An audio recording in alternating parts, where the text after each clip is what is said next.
So this is the second video in a series of 4 videos that I've created with my friend Gary to help you do some of the exercises that I detail in my book, The 4-Pillar Plan. This is exercise 2, which we call the hip adduction, and it's another one of those exercises that is designed to help you switch on your glute muscles.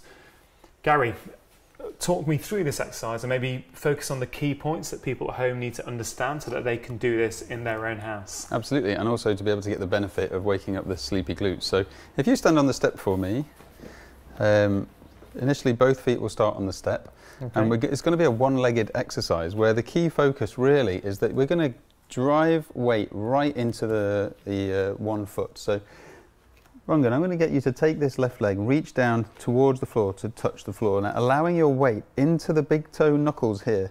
5 knuckles on the end of the foot is where you get the weight, which brings the knee into a flexion. And with the toe touch, draws down the hip on the left-hand side. So this goes down. Pushing up the hip on the right-hand side. And this is called the hip adduction because it's this, technically, it's this movement in the hip. It's just a bit of detail. But it's that movement of the hip when this rises up compared to that side, and the tissues get a good stretch. Now, to bring in the arm, to make it a whole body movement, if you take the left hand and you're going to reach straight up, so this is right leg on the step, left hand reaching high.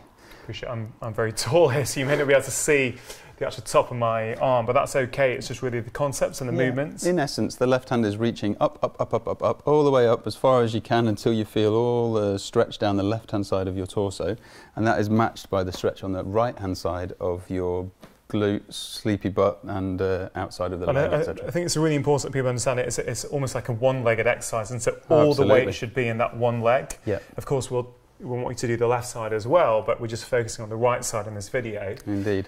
So, to kiss the floor with the left foot is a part of that one-legged concept. So if you spend too much time with too much pressure, you'll actually find your body moving away from the step. So if it's there, you'll come there. Exactly. You don't want that. That's Absolutely. Not what we want to avoid that. So it's really a toe touch and return. And you'll find that with your weight in the forefoot, a toe touch here and your hand reaching high, you're able to stay on a column. With the pelvis underneath the rib cage, underneath the skull, with the eyes on the horizon so that your head stays upright in the movement.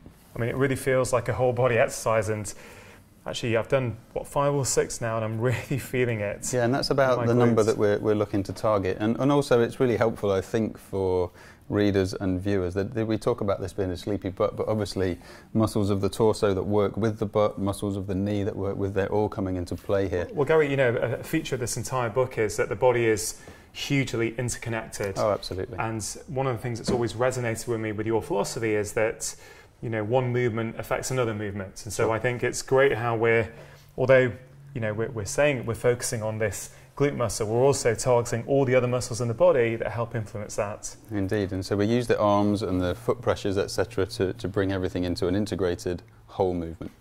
Well, that's the second video. Again, if you're feeling any pain when you do this, it's probably not the right exercise for you to do. There are 4 different exercises in the book. They're not progressions. Choose the ones that you can do without being in pain. And actually what you'll find is when you focus on those, often you can then return to the ones that you're feeling pain in now, and actually your brain has actually reorganized somewhat, and you can now do other movements in a different way. Ultimately, you should be able to access all 4 eventually. Yeah. Great. Well, thanks, Gary, and I hope you find that useful at home.